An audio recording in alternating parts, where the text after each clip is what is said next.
Hello dear, कैसे आप सब। मैं रुद्धिमान, आप देख रहे हैं रुद्धिमाशी चैनल। और आज हम बात करने वाले हैं रेफ्रिजरेशन प्लांट के बारे में, अमोनिया प्लांट के बारे में। लेकिन इसके अंदर हमारा आज टॉपिक रहेगा how cold storage help in our daily life. जो कोल्ड स्टोरेज होते हैं वो हमारे दैनिक जीवन में कैसे असर डालते हैं और क्या क्या चीज़ें होती हैं जो हमारी दैनिक लाइफ से जुड़ी होती हैं कोल्ड स्टोरेज के माध्यम से।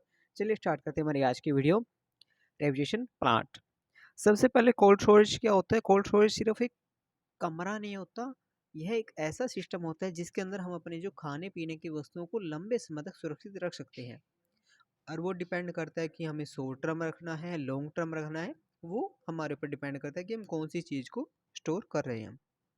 क्योंकि साथ में जो भी चीज़ हम लॉन्ग टर्म या शॉर्ट टर्म के लिए करेंगे उसके साथ साथ हमें टेम्परेचर और ह्यूमिडिटी भी देखना पड़ता है कि उसके लिए कितना टेम्परेचर हमें चाहिए, कितनी ह्यूमिडिटी होनी चाहिए, जिससे कि ऑक्सीजन और CO2 कार्बन डाइऑक्साइड की जो मात्रा उसको कंट्रोल किया जा सके। जैसे कंट्रोल एटमॉस्फेरिक स्टोरेज में जैसे एप्पल है वो महीनों तक फ्रेश रहते हैं। ठीक है, इस प्रकार से हमें देखना पड़ता है कि हम क्या चीज़ स्टोर करें और उसको कितने टाइम के लिए स्टोर करना है, उसके लिए टेम्परेचर एंड ह्यूमिडिटी क्या रहनी चाहिए। और देखिए, जैसे कोल्ड स्टोरेज सिर्फ ठंडा कमरा नहीं है। देखो, इसके अंदर हमारे कोई भी पदार्थ है खाने पीने वाले, उनको हम स्टोर करते हैं ताकि टेम्परेचर एंड ह्यूमन कंफर्ट बना रहे और उसके अंदर कोई भी दिक्कत ना हो, ह्यूमिडिटी बनी रहे। Individual backbone of economy. इसका मतलब है कि जो मेरे डेली डायरी है, सी फूड है, मीट है, मेडिसिन है, ये सब कोल्ड चेन पे डिपेंड करते हैं। और ये सब जैसे मान लो कि हमारे जो खेतों में अनाज उगता है या हमारे खेतों से स्टार्ट होकर कोल्ड स्टोरेज तक इसको क्या किया जाता है, स्टोर किया जाता है। ठीक है, जिससे कि हम क्या कर सके, उनको फार्मा के द्वारा कंट्रोल कर सके, उसको फार्मा इंडस्ट्री कोलैप्स में तैयार कर सके। ठीक है। नंबर 3 है अमोनिया दुश्मन भी दोस्त भी। अमोनिया क्या होता है। अमोनिया जैसे एक रेफ्रिजरेंट है। अमोनिया आपको पता है कि ये टेम्परेचर के मामले में अगर बात करें तो इसका फ्रीजिंग पॉइंट -33.3 है, सॉरी फ्रीजिंग पॉइंट -77.7 है and boiling point -33.3 degree Celsius है। एंड ये अमोनिया दोस्त इस कारण से क्योंकि इसका जो टेम्परेचर अचीविंग बहुत जल्दी होता है, बहुत जल्दी ये टेम्परेचर को अचीव कर लेता है। लेकिन दुश्मन किस प्रकार से, जब अमोनिया गैस लीक होती है तो इसको कंट्रोल करना बहुत मुश्किल हो जाता है। और जहाँ जहाँ पे अमोनिया लीक होएगी वहाँ का जो आसपास का वातावरण है वो पूरी तरह से उपजाऊ क्षमता ख़त्म कर देता है, वहाँ पे कुछ भी पैदा नहीं होता है। ठीक है, तो इस कारण से ये अमोनिया जो है दोस्त भी है और दुश्मन भी है। इसका जो फॉर्मूला है NH3 होता है। ठीक है, और इसका यौगिक है 3 हाइड्रोजन और नाइट्रोजन का ये मिश्रण होता है। किसान की फसल का बॉडीगार्ड। नंबर 4 क्या है, किसान की फसल का बॉडीगार्ड किस प्रकार से है।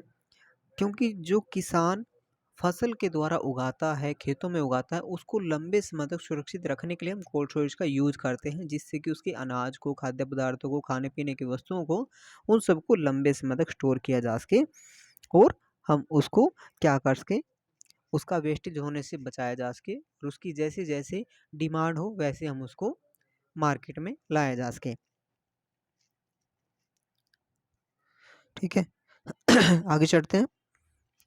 आगे हम बात करेंगे दी हिडन टेक्नोलॉजी। हिडन टेक्नोलॉजी क्या होता है। हिडन टेक्नोलॉजी हमारी रेविजन साइकिल है कि जो कोल्ड स्टोरेज साइकिल होती है इसके द्वारा ही वो प्रोसेस होते हैं जिसके द्वारा खाने पीने की वस्तुओं को ख़राब होने से बचाया जा सकता है। इसके अंदर हमारा रेविजन साइकिल के अंदर हमारा कंप्रेसर, कंडेंसर, कंडेंसर के बाद ऑयल सेपरेटर आता है, ऑयल सेपरेटर के बाद हमारा condenser, sorry compressor, oil separator, condenser, receiver, dryer, expansion valve और उसके बाद हमारा था कोल्ड स्टोरेज यूनिट, या उसको हम रूम भी बोल सकते हैं, फ्रीजिंग कॉइल बोल सकते हैं, जहाँ पे हम इन खाने पीने की वस्तुओं को रख रहे हैं ताकि उसको हम सेफली क्या कर सकें, टेम्परेचर एंड ह्यूमिडिटी को मेंटेन कर सकें।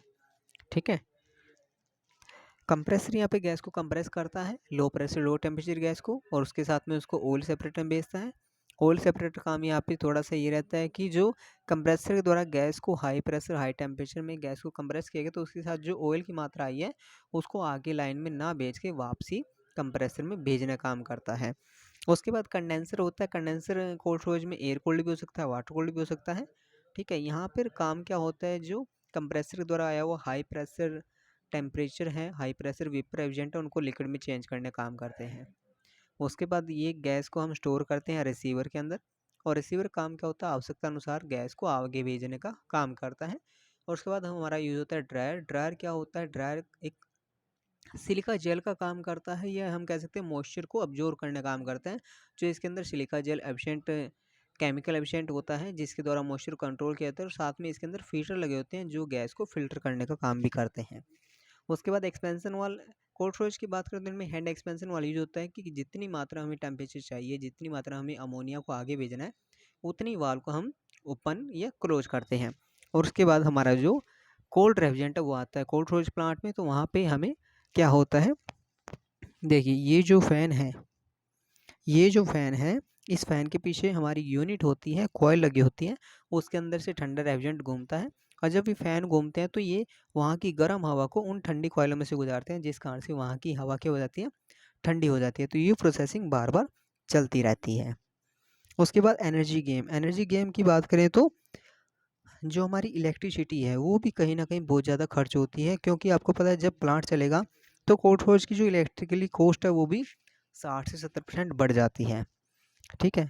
और इसका मेन रीज़न क्या है, क्योंकि हमारे जो बड़े-बड़े प्लांट होते हैं उसके अंदर बिजली खपत होना लाज़मी है, और वो होती भी है। Future of cold storage smart and green. भविष्य में कोल्ड स्टोरेज जो स्मार्ट एंड ग्रीन है उसका मतलब क्या है कि जब हम क्या करते हैं, कोल्ड स्टोरेज बनाते हैं। अब कोल्ड स्टोरेज भी कई प्रकार के होते हैं। कई बार क्या होता है, जैसे हमने कोल्ड स्टोरेज बनाया, अब उसके अंदर जो सामान है उसको एक स्थान से दूसरे स्थान पर लेके जाना है, तो उसके लिए मोबाइल कोल्ड स्टोरेज का यूज़ करते हैं। जिसको हम दूसरे वर्ड में ट्रांसपोर्ट कोल्ड स्टोरेज भी बोलते हैं, मोबाइल कोल्ड स्टोरेज भी बोलते हैं। इसके अंदर भी टेम्परेचर कंट्रोल करने के लिए यूनिट लगा होता है, जिससे कि जो अंदर रखा सामान है वो ख़राब ना हो, और उसको हम आसानी से एक स्थान से दूसरे स्थान तक ले जाते समय टेम्परेचर मेंटेन रहे, और अंदर का सामान सुरक्षित रहे, उसकी स्वाद में कोई फ़र्क ना आए, उसके टेम्परेचर में कोई फ़र्क ना आए।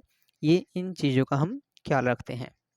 एंड आज की वीडियो में इतना, फिर मिलते हैं नेक्स्ट वीडियो में कोई और टॉपिक के साथ। तब तक के लिए थैंक यू। आप देख रहे थे आर रोहित दीमान के साथ, and thank you for watching my video. Thank you.